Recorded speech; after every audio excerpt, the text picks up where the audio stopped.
6.25 전쟁이 50년 6월 25일 날 터지잖아요. 53년 7월 27일 날 정전협정이 이루어집니다. 북한 김정은은 정전협정 7월 26일 날 열병식을 야간 열병식을 하는데 대한민국 무기하고 똑같은 걸 두 개를 보여요. 무인정찰기, 포토미사일 두 가지. 또 7월 26일 날 핵을 머리에 이고는 살 수 없다는 박근혜 대통령의 말씀이 있었는데 핵무장 거의 완성을 선언했고요. 김대중 대통령은 북한은 절대 핵까지지 않는다고 얘기를 하고 햇빛 정책을 썼어요. 노무현 대통령은 내가 북한을 대변하고 있다. 해외에 나가서 북한이 핵가진다고 해서 무슨 우리한테 큰 피해가 있느냐 이렇게 얘기했어요. 문재인 대통령은 뭐라고 했습니까? 평화쇼를 하면서 종전선언을 한다고 떠들고 다녔어요.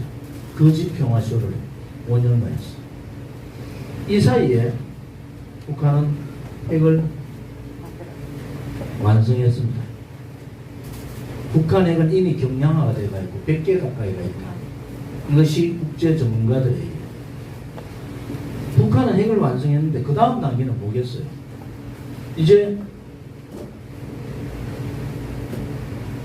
한국하고 얘기 안 하겠다.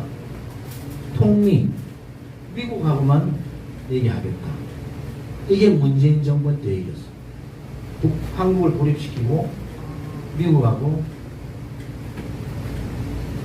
핵 보유국을 얻어내면서 군축 테이블로 가겠다는 것이 북한의 생각입니다. 그건 뭐냐? 군축으로 가면은 북한은 이미 핵 보유기지만은 국제적으로 IAEA에서 이 핵 보유국 인정을 안 하잖아요. 미국도 서방국가 안 한다고 지금. 그러니까 우리는 CVRD 끝까지 핵폐기 전략을 가져가야 된다는 것이 우리 공화당의 생각이고, 핵폐기 없는 남북 대화는 허구에 불과하다. 북한의 핵을 인정하는 상황이 오는 겁니다. 지금 북한 핵을 인정하는 상황이 오면은 그 역적들이 누구예요? 핵을 절대 만들지 않았다는 민주당 정권, 노무현, 문재인 핵 보유 시간을 벌어준 이 사람들의 책임론을 물어야 되는 거예요. 무슨 말인지 아시겠습니까? 네. 이제 핵 보유국이 되면은 대한민국은 아무리 경제가 5위 국가가 된다 하더라도 핵을 가진 북한하고는 게임이 안 됩니다. 게임이 안 돼요. 여러분들이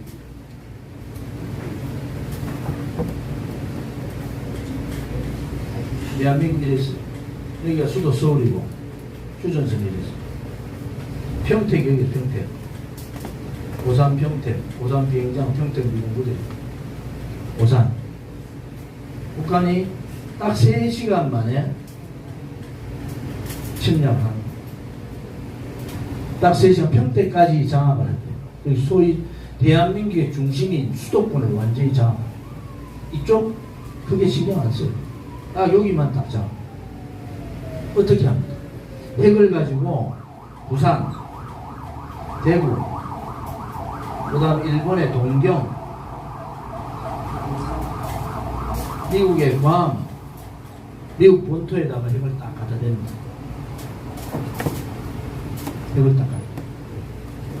미군 철수라는 게 얼마나 무서운 일인가 여러분 들어보세요. 미군 철수라는 게 종전선언의 기본적인 결과는 미군을 철수시키는 거예요.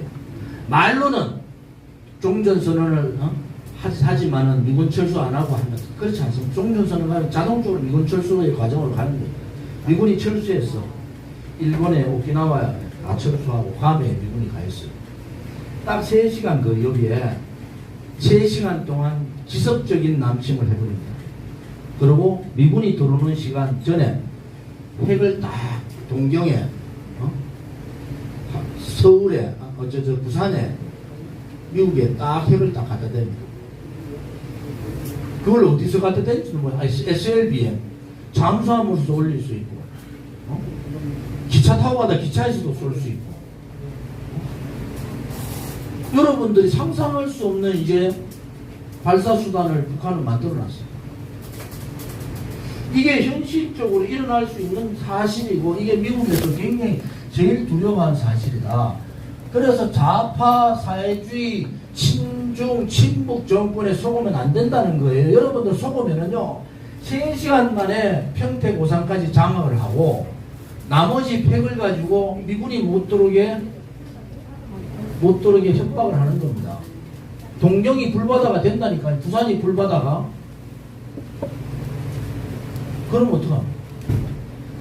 저는 이 자체가 현실이 온다. 그러면은 러시아하고 우크라이나 전쟁이 거의 끝나가요.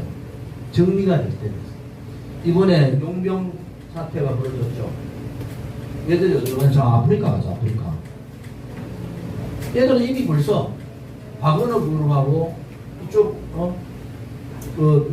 러시아의 푸틴하고 대강 정리가 됐어요. 이 전쟁 끝나요. 이 전쟁을 통해서 신냉전 시대라는 게 옵니다. 신냉전 시대. 신냉전 시대에는 그전에는 미국이 중국을 개방시켜가지고 중국의 민주화를 이끌고, 그런데 중국이 G2 굴기를 해가지고 미국을 잡아먹으려고 하니까 반도체부터 다 쳐버린 거예요. 한국은 반도체 겁이 나니까 중무기국에다가 300조 투자한다, 미국에. IRA 반도체 보호법을 가지고 미국이 압박을 엄청 넣었죠. 미국 자국산업의 인플레이션 감축 법안을 만들어 가지고 금리를 계속 올려. 달러 찍어내는 미국이 금리 계속 올려요. 제가 담보대출 아니고 주택 신용대출을 받았는데 4.6% 이자를 냈어요. 그 전에 지금 7.1% 냅니다. 7.1%네요. 제가 이럴 때인데 우리 중산층이나 서민들은 집 가지고 있는 거지 서민들이 다 생길 거예요. 이자를 못 내잖아, 이자를. 윤석열 정권은 뭘 해야 되느냐? 포스트 팬데믹. 코로나가 끝나면은 서민들이 죽었는 문재인이가 우리가 위드 코로나 하자고 1년 지나가지고 코로나 풀었어요. 우리는 이미 유럽에 하는 거 보니까 백신 만들어, 이거 빨리 풀어야 된다. 중산층이나 서민, 여도 자영업자 많잖아요. 자영업자, 서민들 목이 가닥가닥. 1년 전에 풀었으면은 80% 그래도 살아남았는데 1년 후에 푸는 바람에 나머지 남아있던 50%도 다 죽어버렸어요. 남대문 시장에 요즘 돌아다니는 유행어가 존지가 울었다는 거예요. 위드 코로나. 그 당시에 우리가 위드 코로나 하겠더니 무슨 말인가 했는데 우리 당원 한 분이 있어. 거기에 도매 크게 하는 분. 그분하고 몇 사람이 남대문 다니면서 봐라. 우리 남대문 시장 살린 거 존지가 그때 1년 전에 문재인 풀기 전에 1년 전에 풀으라고 그만큼 떠들고 다닐 때 우리 가만히 있었잖아. 그때 모든 중소상인들이 자영업자 들고 올라 위드 코로나 하자고 풀어달라고 난리 했으면은 그나마 덜 죽은 겁니다. 다시 넘어가서 이 전쟁 끝나면은 이미 신냉전 시대는 벌어진 거예요. 북한은 이번 열병식을 통해서 러시아, 중국과 손을 꽉 잡았어요. 우리가 사회주의는 러시아하고 중국입니다. 그러니까 이제 미국의 유엔 제재라는 게 없어졌어요. 전쟁 치르니까 유엔 제재가 무슨 의미가 있습니까? 전쟁 치르고 있는데. 그러니까 러시아도 지원하고 중국도 지원하고 북한은 살맛이 났지. 북한이 러시아 신냉전 시대는 항상 냉전이라는 게 전쟁을 미국하고 미국하고 러시아가 전쟁을 직접 하지 않지만은 제3지대에 대한 전쟁을 일으킵니다. 그것이 지금까지의 역사였어요. 우리는 멀리 있어서 몰랐지만 아프리카에서도 그렇고 중동에서도 그렇고 동남아에서도 그렇고 그런 전쟁들이 있었어요. 그 다음 타겟이 어디예요? 이 무서운 핵을 보유하고 있는 북한이 그 다음 타겟은 중국이, 러시아가, 중국은 대만을 3년 내에 침공하겠다고 이미 선언을 했어요. 대만은. 중국이 쉽게 대만 침공을 하겠습니까? 중국은 호전적인 북한을 중동하고 있는 거예요. 러시아까지.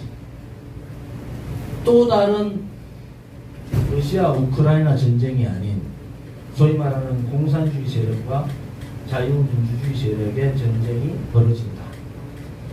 제가 대만을 갔다 왔어요. 근데 대만 사람들 생각은 뭔가? 대만 사람 생각이 뭐겠어요? 대만 사람들은 전쟁 일어나면 3일 못 견딘다. 다 알아요. 대만은. 왜? 대만의 반의 인구가 통일해야 된다. 통일지상주의가 반입니다. 대만은. 왜? 저 넓은 시장을 나누고 우리가 왜 대만에 갇혀서 이러냐. 반도체만 하더라도 미국 10배의 시장이 중국에 있는데 우리가 전쟁하지 않고 들어오면 그냥 항복해가지고 일국, 이제 하나의 나라를 가지만은 홍콩같이 우리한테 100년간 대만 독립을 해달라, 100년간 우리 스스로 하도록 해달라, 이렇게 갑니다. 이렇게 가요. 제가 대만 택시 타고 다니면서 물어봤다니까. 딱 반이야. 전쟁하면 우리는 3일 안 버팁니다. 못 버티는 게 아니라 안 버틴대요. 왜 우리가 피해 있고 왜 그러냐는 거야. 우리하고 생각이 전혀 다릅니다. 결국은 화약권은 어디냐? 한국입니다. 한국. 그것이 제가 두려운 거예요. 그래서 이 한국 전쟁이 끝났지만은 우리가 사상적으로 대한민국은 이미 좌파, 사회주의, 공산주의 세력들한테 침탈이 많이 요소에서 달했어요.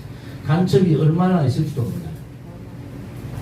이제 우리가 사상적으로 무장을 해야 된다. 사상적으로 무장을 해야 된다. 그것이 우리 공화당이 해야 될 사회혁명이고 우리 공화당이 해야 될 책무라는 거예요. 김일성과 이승만 건국 대통령, 김일성과 박정희 대통령의 싸움은 끝나지 않았다고 제가 계속 말씀을 드리잖아요. 무슨 말인지 아시겠습니까? 끝나지 않은 전쟁. 아직도 우리는 허약하다. 그래서 무능, 무책임, 좌파들이야 주사파를 중심으로 5년 동안 하는 행태를 봐서 여러분들이 얼마나 대한민국의 공산사회주의를 동경하는, 북한을, 중국을 동경하는 세력이 얼마나 많은지는 5년 동안 보셨어요. 나보고 진중이라고? 내가 지금 중국 비행기 탈 수 있을 것 같아요? 저는 이미 중국에서 이미 진 사람이에요. 중국 비행기 타면 저는 바로 잡혀들어간 그런 상황이에요. 왜? 중국이 금지했는 모든 발언을 제가 다 했어요. 자, 이 무능무책임한 역사식이었고 이것이 지금도 이승만, 김일성, 박정희, 김일성의 싸움이 지금도 진행되고 있다는 생각을 가지지 못하고 자기 기득권만 지키려고 하는 이 무능한 보수의 정치, 보수 정당을 바꿔야 된다. 그것이 2월 내년에 4월 24일에 있을 22대 총선이다. 만약 그래 못하면은 이 싸움에서도 지는 겁니다. 이 싸움에서도 우리가 국회를 들어가야 되는 것은 여러분들이 당대표인 여러분들이 조원진이고 여러분들이 우리 공화당의 대표라고 지금부터 8개월 동안 모든 사람들한테 떠들면서 다녀야 되는 이유가 여기에 있는 겁니다. 여러분들의 아들, 딸, 손자, 손녀들이 자유로운 대한민국에 살기 위해서는 살아있는 의식을 가지고 있는 그런 사상을 가지고 있는 우리가 껴쳐서 싸워야 된다 이 말입니다. 여러분.